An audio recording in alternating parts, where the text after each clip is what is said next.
प्रिय विद्यार्थियों, मैं अंकित कुमार आपका स्वागत करता हूं जीएचपी कोचिंग में। और जैसा कि आपको पता है प्रिय विद्यार्थियों कि मैं जीव विज्ञान कक्षा 12 के अंशाल पेपर हल करा रहा हूं, जिसमें मैं सेट नंबर तीसरे में प्रिय विद्यार्थियों कहां तक क्वेश्चन करा चुका था। आपको ध्यान होगा 8 का जो हमारा क्वेश्चन था ये वाला करा चुका था मैं। आज हम स्टार्ट करेंगे कौन सा क्वेश्चन, 8 का जो अथवा वाला क्वेश्चन, ये वाला जनसंख्या विस्फोट अब हम शुरू करने जा रहे हैं। चलते हैं बिना देरी की अपने क्वेश्चन की तरफ। तो देखिए प्रिय विद्यार्थियों, 8वें का हमारा अथवा क्वेश्चन क्या कह रहा है। 8वें का अथवा कह रहा है जनसंख्या विस्फोट एवं इसके नियंत्रण पर निबंध लिखिए। ठीक है प्रिय विद्यार्थियों, यही कह रहा है ना कि जनसंख्या विस्फोट हम क्या समझते हैं इससे, और इसके नियंत्रण पर हमें निबंध भी लिखना है। तो देखते हैं जनसंख्या विस्फोट है क्या। ठीक है, इसके बाद हम इसके नियंत्रण के बारे में समझेंगे। तो आपको सबसे पहले उत्तर डाल लेना है। इसमें एक हेडिंग पड़ जाएगी आपकी, क्या, जनसंख्या विस्फोट। ये क्या है हम समझते हैं। तो जब किसी देश की जनसंख्या में मृत्यु दर में कमी होती है लेकिन जन्म दर में वृद्धि होती है, इस कारण से जनसंख्या में बहुत तेजी से वृद्धि होती है, जिसे जनसंख्या विस्फोट कहते हैं। आपको पता है विद्यार्थियों, अगर मृत्यु दर में कमी आएगी और यानी कि जन्म दर में वृद्धि होगी, तो जाहिर सी बात है कि या कोई भी देश हो, विश्व का कोई भी प्रदेश हो, वहाँ पर क्या होगी, अगर जन्म दर में वृद्धि हो रही है, मृत्यु दर में कमी हो रही है, तो जनसंख्या बढ़ेगी ही बढ़ेगी। और इसी जनसंख्या की बढ़ोतरी को ही हम क्या कहते हैं, जनसंख्या विस्फोट कहते हैं। यानी जनसंख्या का तेजी से बढ़ना हमारा क्या कहलाता है, जनसंख्या विस्फोट कहलाता है। तो वही लिखा भी है यहाँ बड़ा ही सिंपल भाषा में। ठीक है, तो देखिए यहाँ पर इसके बाद ये समझते हैं हम पॉइंट कि सन एक ईसा के समय में मानव की जो आबादी थी लगभग कितनी करोड़ थी, 25 करोड़ थी लगभग इतनी। ठीक है, जो सन 1600 के अंत तब बढ़कर कितनी हो गई, 50 करोड़ हो गई। इतनी तक क्या हो गई थी, 50 करोड़ बढ़कर हो गई थी। कहाँ की, जो हमारी मानव की जो आबादी थी ना, ठीक है, तो पहले कितनी थी, 25 करोड़ थी सन एक ईसा के समय, और 1600 के अंत तक कितनी हो गई, बढ़कर 50 करोड़ हो गई। पहले इतनी से इतनी थी, अब कितनी बढ़ गई, यही इतनी बढ़ गई 50 करोड़। यही क्या है, यही जनसंख्या विस्फोट है। यानी कि 25 करोड़ से कितनी होगी, 50 करोड़। जनसंख्या क्या हुई है, बढ़ी है। अगर जनसंख्या बढ़ रही है तेजी के साथ तो इसे जनसंख्या विस्फोट कहेंगे आप। ठीक है, यहाँ पर अभी आप पॉइंट देख सकते हैं कि भारत में जनसंख्या सन 1901 में 23 करोड़ 8 लाख थी। पहले कितनी थी, 23 करोड़ 8 लाख थी। लेकिन अब अगर देखोगे 2023 में तो बहुत अधिक हो जाएगी, पता नहीं कितनी अरब हो जाएगी जनसंख्या। ठीक है, अब अगर सर्वे होगा तो देख सकते हैं पहले जनसंख्या कितनी थी, इतनी थी, मगर अब 2023 में अगर आप देखेंगे तो बहुत ही ज़्यादा ही जनसंख्या नज़र आएगी आपको। ठीक है ना, तो यही क्या है, जनसंख्या विस्फोट है। जनसंख्या की तेज़ी से बढ़ना ही हमारा जनसंख्या विस्फोट है। क्यों, तो आप देख सकते हैं इसके बाद कि प्रिय विद्यार्थियों कि ग्रामीण तथा अशिक्षित परिवारों में आज भी बाल विवाह की प्रथा प्रचलन में है। आपने देखा भी होगा कि चाहे गांव हो या कोई भी अशिक्षित परिवार हो, जो पढ़ा लिखा नहीं होता परिवार, जो भी उसमें पढ़े लिखे कोई भी व्यक्ति नहीं होते, ठीक है, अशिक्षित परिवार, तो ग्रामीण तथा अशिक्षित परिवारों में आज भी क्या है, बाल विवाह की प्रथा लागू है। ठीक है, यानी कि मतलब अगर वो बालक है या 7, 8 या 10 साल की उम्र में ही उसकी क्या कर दी जाती है, शादी कर दी जाती है। आज भी कोई ग्राम है, गांव, कोई क्या है, अशिक्षित परिवार है जो आज भी कर देते हैं। चाहे लड़का 10 साल का हो या 11 का या 12 का, तो क्या कर देते हैं, शादी कर देते हैं। वही क्या है, यहाँ लिखा है आज भी क्या है, प्रचलन में है। ठीक है, जिसके कारण क्या है, कम आयु में ही ये दंपत्ति संतानें पैदा करने लगते हैं।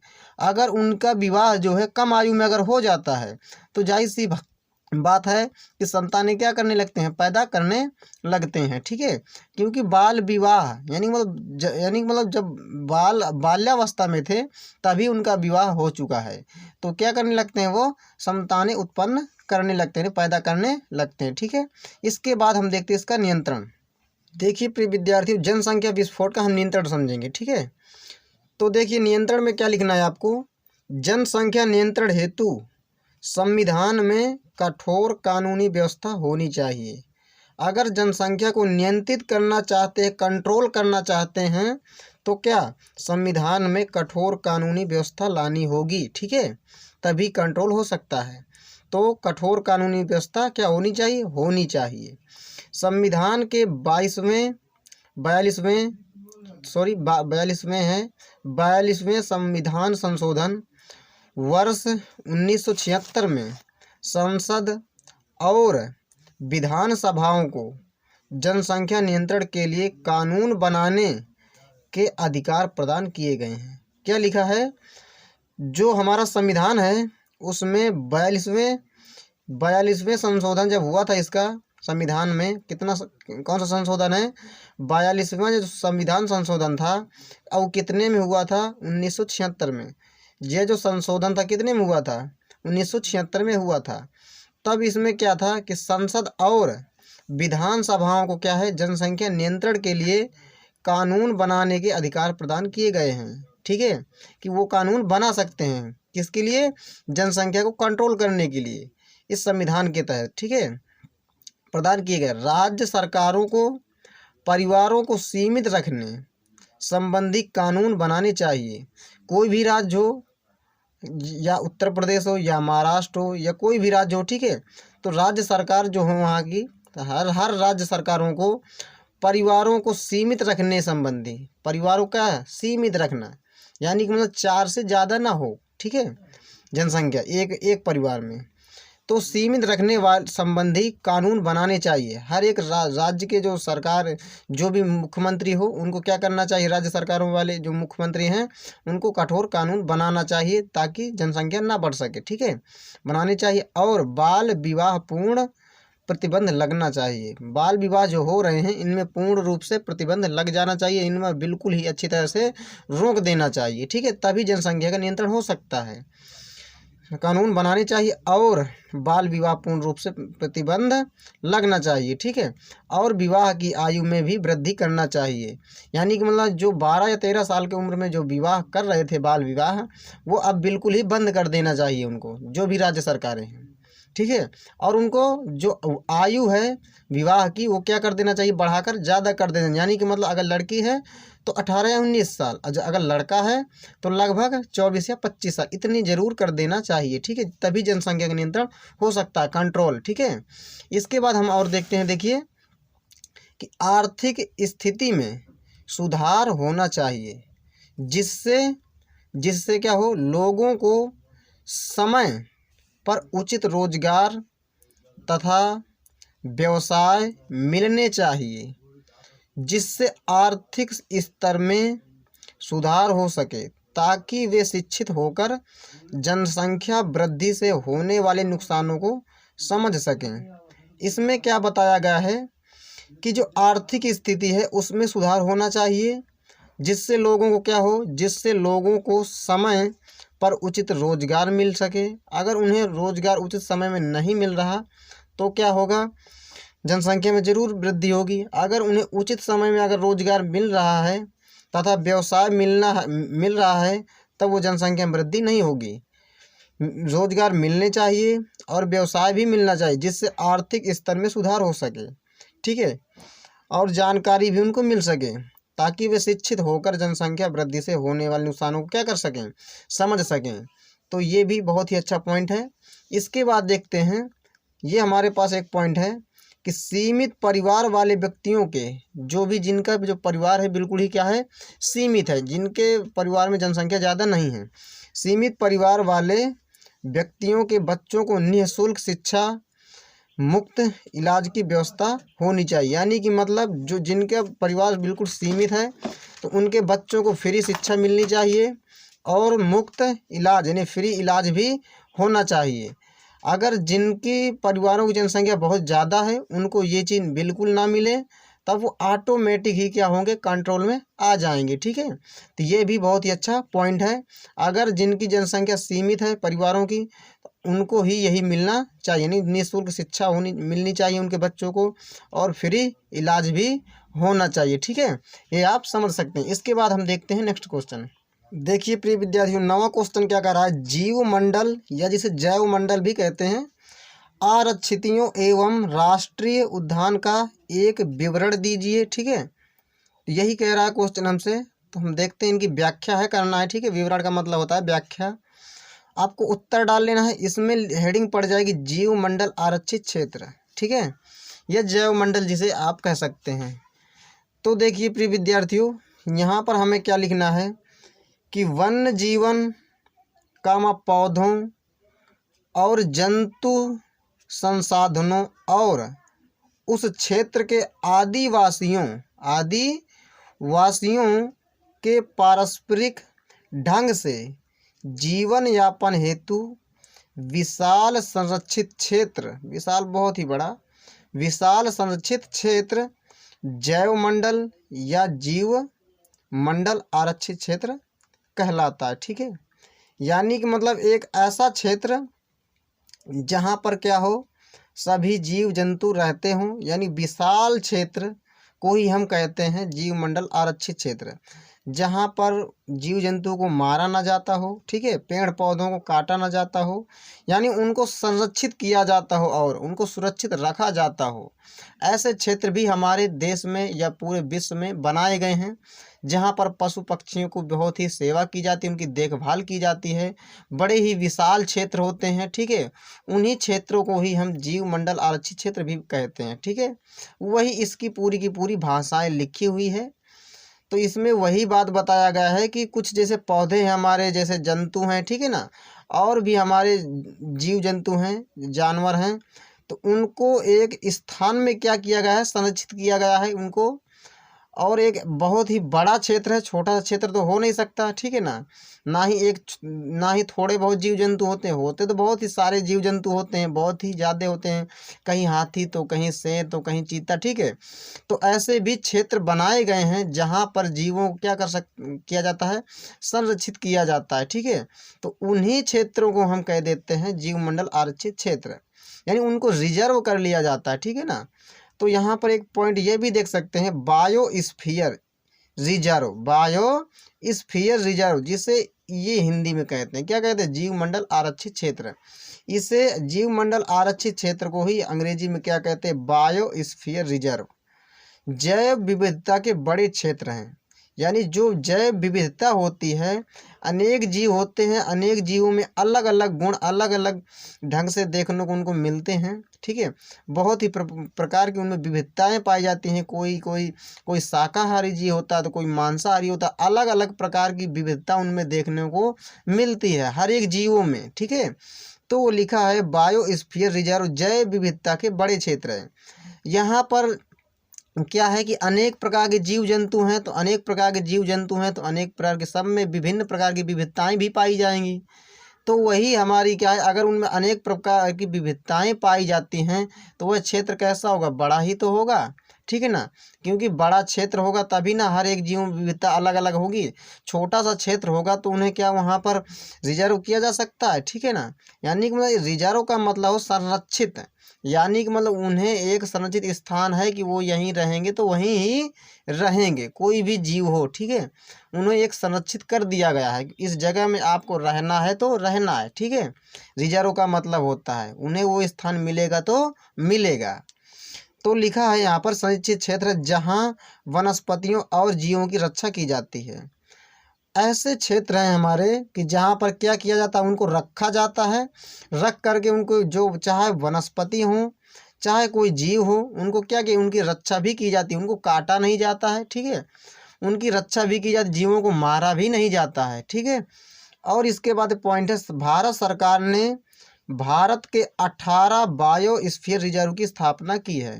कितने हैं हमारे भारत में, 18 बायोस्फीयर रिजर्व हैं। ठीक है, आप ध्यान भी रखेंगे। इसके बाद हमारे पास है पॉइंट पहला है कि जीव मंडल आरक्षित क्षेत्र का महत्व। इसका महत्व क्या है कि ये क्षेत्र यह है तो, मगर इनका महत्व भी हमें जानना है। तो जैव मंडल आरक्षित क्षेत्र का जो महत्व है, देखिए नंबर 1 पॉइंट है, आरक्षित क्षेत्र शिक्षा एवं प्रशिक्षण का क्या है, साधन है। जो भी हमारा आरक्षित क्षेत्र होता है, ठीक है, रिजर्व, वो क्या होता है, शिक्षा और प्रशिक्षण का क्या होता है, एक साधन होता है, ठीक है। दूसरा पॉइंट है हमारे पास कि आरक्षित क्षेत्र अंतर्राष्ट्रीय सहयोग को बढ़ावा देते हैं, क्या करते हैं, उनको बढ़ावा देते हैं। तीसरा पॉइंट है हमारे पास, तीसरा पॉइंट क्या है, क्या कह रहा है कि आरक्षित क्षेत्र पारिस्थितिकी एवं पर्यावरणीय अनुसंधानों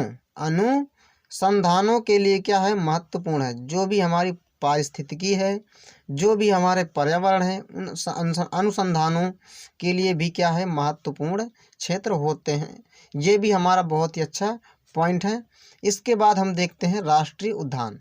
देखिए प्रिय विद्यार्थियों, हमारा राष्ट्रीय उद्यान है, इसके बारे में हमें व्याख्या करनी है, विवरण करना है। देखिए कि वह क्षेत्र जो वन्य जीवों के लिए पूर्ण रूप से संरक्षित होता है, क्या होता है, पूर्ण रूप से संरक्षित होता है, तथा जहाँ शिकार खेलना कामा पशु चराना कामा फसल बोना निषेध होता है, बिल्कुल ही मना होता है, ठीक है, राष्ट्रीय उद्यान कहलाता है।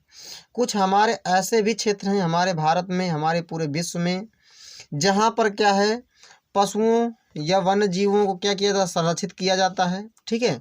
और जहाँ पर संरक्षित किया जाता है जिस भी स्थान पर, तो उस स्थान में क्या होता है, बिल्कुल ही शिकार खेलना मना होता है। और उस क्षेत्र में क्या होता है, पशु चराना भी मना होता है, ना कि वहाँ फसल भी बोना होता है। वहाँ फसल भी बोना बिल्कुल ही क्या है, मना ही मना है। कितने पॉइंट हैं कि शिकार खेलना, पशु चराना, फसल बोना क्या है, बिल्कुल ही मना है। अब उसी क्षेत्र को हम क्या कहते हैं, राष्ट्रीय उद्यान कह देते हैं। इसी के हम क्या कहते हैं, राष्ट्रीय उद्यान कहते हैं इसी क्रिया को, ठीक है। इन क्षेत्रों में जंतुओं या प्राणी जात तथा पादपों या वनस्पति जात दोनों का संरक्षण किया जाता है। चाहे वो क्या हो, प्राणी हो, चाहे वो क्या हो, पादप हो, उन्हें दोनों को ही क्या किया जाता है, संरक्षण किया जाता है उनका, ठीक है, उनका संरक्षण किया जाता है। ध्यान रखिएगा, दोनों को, चाहे वो क्या हो, जंतु या क्या हो, पादप हो, ठीक है, जंतु या प्राणी जात, पादप या कह दो या वनस्पति जात, दोनों को ही क्या किया जाता है, संरक्षण किया जाता है। इसके बाद हम देखते हैं, बहुत ही अच्छा पॉइंट है कि भारत में 104 अप्रैल 2012 में इतने थे राष्ट्रीय उद्यान, ठीक है, राष्ट्रीय उद्यान कितने थे, 104 थे, इतने में ध्यान दीजिएगा। अब अगर देखा जाए तो कुल कितने हैं, 166 भारत में राष्ट्रीय उद्यान है। कितने हैं, 166। ये पूछा बहुत जाता है ये पॉइंट कि कितने राष्ट्रीय उद्यान हैं, तो आप बताएंगे 166 है, ठीक है, ठीक है। इतना आप बहुत ही आपको ध्यान में रखना पड़ेगा। इसके बाद है पॉइंट कि जिम कॉर्बेट राष्ट्रीय उद्यान भारत का प्रथम राष्ट्रीय उद्यान है। कौन सा, जिम कॉर्बेट राष्ट्रीय उद्यान जो है ना, जिम कॉर्बेट राष्ट्रीय उद्यान भारत का जो है प्रथम राष्ट्रीय उद्यान है। ये भी आप बहुत ही ध्यान में रखेंगे, जिसकी जो स्थापना कितने में हुई थी, 1936 में हुई थी। यह अब कहाँ है, उत्तराखंड में है। कहाँ पर पड़ता है ये राष्ट्रीय उद्यान, उत्तराखंड में, ध्यान रखिएगा यह, ठीक है। जिम कॉर्बेट राष्ट्रीय उद्यान कहाँ है, उत्तराखंड में, पूछा बहुत जाता है। इसके बाद देखते हैं पॉइंट है येलोस्टोन राष्ट्रीय उद्यान विश्व का प्रथम राष्ट्रीय उद्यान है। अगर विश्व में पूछा जाए विश्व का प्रथम राष्ट्रीय उद्यान कौन है, तो येलोस्टोन कौन है, येलोस्टोन राष्ट्रीय उद्यान, जिसकी स्थापना कहाँ, 1872 में यूएसए में हुई थी, ठीक है। तो ये यूएसए क्या है, संयुक्त राज्य अमेरिका जिसे कहते हैं हिंदी में, ठीक है, यूएसए में हुई थी। अब नोट में ये 1872 है, ध्यान रखिएगा। नोट है हमारे पास, काजीरंगा राष्ट्रीय उद्यान कहाँ है, तो कहाँ है, असम में, ये भारत में ही है, ठीक है। ये बहुत पूछा जाता है प्रश्न कि काजीरंगा राष्ट्रीय उद्यान कहाँ है, तो असम में बताइएगा। इसके बाद पेरियार राष्ट्रीय उद्यान कहाँ है, तो आप बताइएगा केरल में। ये भी भारत में दोनों ही राष्ट्रीय उद्यान है, ये विश्व के नहीं है, ध्यान दीजिएगा, क्योंकि ये बहुत ही फेमस राष्ट्रीय उद्यान है, इसीलिए मैं ये 2 पॉइंट आपके लिए लेकर आया हूँ। इसके बाद हम देखते हैं नेक्स्ट क्वेश्चन। देखिए प्रिय विद्यार्थियों, 9वां अथवा क्वेश्चन कह रहा है मासिक चक्र को परिभाषित कीजिए। इस दौरान हार्मोन की पारस्परिक क्रिया का एक विवरण दीजिए, यानी व्याख्या करना है हार्मोनों की। ठीक है, उत्तर डाल लेंगे। सबसे पहला हमारे पास क्या है, मासिक चक्र। ठीक है, या मासिक धर्म पूछ सकता है ये क्वेश्चन, या आर्तव चक्र पूछ सकता है, कई प्रकार से पूछ सकता है घुमा करके। ध्यान दीजिएगा, ये क्या है, मासिक चक्र, जिसे मेंस्ट्रुअल साइकिल बोलते हैं अंग्रेजी में। तो ये है क्या, समझते हैं कि यह एक प्रकार का जनन चक्र है। ये कैसा है, ये जनन चक्र होता है। ठीक है, रिप्रोडक्टिव साइकिल, ये जनन चक्र है जिसमें अंडाणु मादा के अंडाशय में परिपक्व होता है। आपको पता भी होगा कि अंडाणु कहाँ बनते हैं, अंडाशय में बनते हैं। वहीं पर क्या होते हैं, परिपक्व होते हैं। परिपक्व करने का काम भी हार्मोनों का ही होता है, तो मैं सब बताऊंगा आपको। तो क्या लिखना है, यह एक प्रकार का कैसा है, जनन चक्र होता है, मासिक चक्र जो है। ठीक है, जनन चक्र है जिसमें अंडाणु मादा के अंडाशय में क्या होते हैं, परिपक्व होते हैं, यानी मेच्योर होते हैं। एवं अनिषेचित अनिषेचित अंडाणु शरीर से बाहर रक्तस्राव के द्वारा निकलता है। यानी कि मतलब अंडाणु परिपक्व हो गया है, चला गया है कहाँ, फैलोपियन नलिका में, फैलोपियन ट्यूब में, और वेजाइना के रास्ते से शुक्राणु अगर नहीं पहुंचा, स्पर्म नहीं पहुंचा है अंडाणु से मिलने, तो अंडाणु क्या हो जाता है, नष्ट हो जाता है। यानी वो अंडाणु कैसा है, अनिषेचित, क्योंकि वो अंडाणु जो है निकल करके मादा के अंडाशय से अंडाणु निकल कहाँ पहुंच जाता है, फैलोपियन ट्यूब में पहुंच जाता है। अगर कोई कोई दिन हो जाता है कि जैसे अगर मान लो समय में क्या स्पर्म ना पहुंच पाए कहाँ पर, फ्लोपियन नलिका में, तो क्या होगा, अंडाणु नष्ट हो जाएगा। यानी वो अंडाणु कैसा होगा, अनिषेचित, यानी निषेचित ही नहीं हुआ। अगर स्पर्म शुक्राणु से, अगर स्पर्म अंडाणु से मिल जाए तो उसे कहेंगे आप निषेचित। ठीक है, निषेचित अंडाणु। अगर अंडाणु से स्पर्म मिल ही नहीं पाया तो उसे कैसा, क्या कहेंगे, अनिषेचित अंडाणु। ठीक है ना, वो कैसा अंडाणु, अनिषेचित। तो अनिषेचित अंडाणु ही शरीर से बाहर आते हैं। ठीक है, और जो हमारी गर्भाशय होती है, गर्भाशय की जो क्या होती है, परतें होती हैं। ठीक है, एंडोमेट्रियम, मायोमेट्रियम, मेसोमेट्रियम, 3 प्रकार की। तो क्या होता है, उनकी जो परतें होती है, अंतः परत जो होती है, वो क्या हो जाती है स्टूडेंट, नष्ट होने लगती हैं। ठीक है, तो वही जो होती हैं रक्त के द्वारा बाहर निकलने लगती हैं। एक अनिषेचित अंडाणु शरीर से रक्त स्राव के द्वारा क्या होता है, बाहर निकलने लगता है। इस चक्र को ही क्या कहते हैं, मासिक चक्र कहते हैं। ध्यान दीजिएगा। इसके बाद क्या है हमारे पास कि सामान्य रूप से यह चक्र कितना दिन का होता है, औसतन 28 दिन में पूरा होता है। ये बहुत ही क्वेश्चन पूछा जाता है, कितने दिन में पूरा होता है, तो आप बताइएगा। 28 दिन, 28 या 29 दिन माना जाता है। ठीक है, 28 दिन में पूरा होता है। अगर 29 भी हो ऑप्शन में तो 29 भी आप मार सकते हैं, लेकिन पहले आप वरीयता 28 को ही देंगे। इसके बाद है सामान्यतया रुधिर स्राव प्रायः 4 से 5 दिनों तक होता रहता है। कितने दिन तक ये ब्लड चलता रहता है, 4 से 5 दिनों तक। ठीक है, इतना आप ध्यान दीजिएगा। इसके बाद है पॉइंट, मादा में जनन काल के प्रारंभ के समय, मादा में जनन काल के प्रारंभ के समय या साथ ऋतुस्राव प्रारंभ होता है। ठीक है, जो जनन काल की समाप्ति के पश्चात क्या होता है, रुक जाता है। ये जो जनन चक्र होता है, कितने में स्टार्ट होता है जनन चक्र, वो जनन चक्र होता है जनन काल के शुरुआत में, प्रारंभ में। कब, 12 या 13 साल की उम्र में। ठीक है, इतने में शुरुआत होता है। और क्या होता है, 50 में रुक जाया करता है। लिखा भी है कि मादा में यह जनन काल 12 से 13 वर्ष की आयु से प्रारंभ होता है, शुरुआत होकर कितने में, होकर 45 से 50 वर्ष की आयु तक होता है। ठीक है, ये पॉइंट भी अच्छा है। कितने में स्टार्ट होता है, तो 12 से 13। कितने में बंद हो जाता है, समाप्त, तो 45 से 50 वर्ष की आयु तक समाप्त हो जाता है। ध्यान दीजिएगा।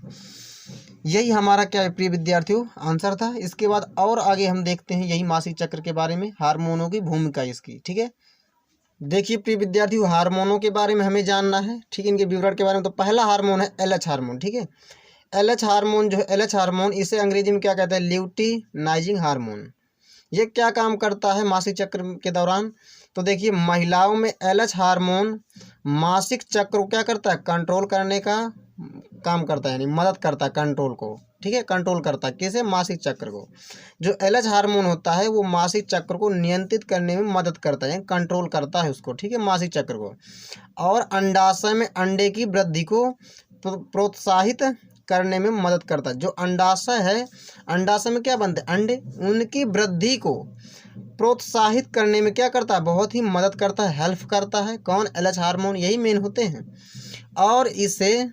और इसे क्या करते हैं, ओव्यूलेशन के रूप में जाना जाता है। इसे किस रूप में जाना जाता है, ओव्यूलेशन के रूप में जाना जाता है, यानी अंडोत्सर्ग। ओव्यूलेशन से ठीक पहले एलएच ल्यूटिनाइजिंग हार्मोन का क्या होता है, स्तर तेजी से बढ़ता है। जब ओव्यूलेशन का समय आता है, ठीक है ना, तो क्या होता है, जो एलएच हार्मोन होता है, एलएच का तेजी से स्तर बढ़ जाता है, बहुत तेजी के साथ ओव्यूलेशन के समय, अंडोत्सर्ग के। तो क्या होता है, एलएच मासिक चक्र को नियंत्रित करने के लिए एक अन्य, फिर क्या करता, अगर तेजी से इसका स्तर बढ़ रहा है, तो अगर तेजी से बढ़ रहा है तो क्या करता है, जो एलएच हार्मोन है ये मासिक चक्र को नियंत्रित करने के लिए, कंट्रोल करने के लिए एक अन्य हार्मोन, एक दूसरे सेक्स हार्मोन के साथ काम करता है। कौन, ये जो एलएच हार्मोन होता है एक दूसरे हार्मोन के साथ क्या करता है, मिलकर काम करता है, जिसे क्या कहते हैं, फॉलिकल स्टिमुलेटिंग हार्मोन। क्या कहते हैं अंग्रेजी में, फॉलिकल स्टिमुलेटिंग हार्मोन। ये भी आप ध्यान रखिए, जैसे अंग्रेजी शॉर्टकट में FSH कहा जाता है, ये आपके लिए बहुत इंपॉर्टेंट है। इसके बाद देखते हैं FSH हार्मोन, ये हमारा क्या है, देखिए यहाँ पर, ये भी बहुत ही अच्छा हार्मोन है। दूसरा हमारे पास है FSH, जिसे फॉलिकल स्टिमुलेटिंग हार्मोन कहते हैं। ये हिंदी नाम भी यही है इसका, ध्यान दीजिएगा। ये क्या करता है, ये हार्मोन महिलाओं में ओव्यूलेशन के लिए जिम्मेदार होता है, बहुत ही, ठीक है, क्या होता है, जिम्मेदार होता है ओव्यूलेशन के समय। मासिक चक्र के दौरान सभी महिलाओं में इसका स्तर क्या हो जाता है, बहुत ही बढ़ जाता है, ठीक है। किसके दौरान, जब मेंस्ट्रुअल साइकिल, इसके दौरान, मासिक चक्र के दौरान सभी महिलाओं में क्या होता है, इसका स्तर बहुत ही ज़्यादा बढ़ जाता है, जो कि प्रेग्नेंट होने के लिए एक अच्छा संकेत है। कौन, ये जो, अगर ये हार्मोन यानी वो ज़्यादा इसका स्तर बढ़ गया है तो क्या है, प्रेग्नेंट होने के लिए एक अच्छा क्या होता है, ये संकेत होता है। ध्यान दीजिएगा, इनकी जांच भी की जाती, चेकिंग होती है इनकी, कि कब बढ़ता है कब नहीं है ज़्यादा, ठीक है, शरीर में। इनकी चेकिंग के दौरान पता चलता है। आपको कैसे पता चलेगा कि FSH हार्मोन हमारे अंदर ज़्यादा है या कम है, ठीक है, तो उसका क्या होता है, चेकिंग होती है उनकी, टेस्ट होता है, ठीक है।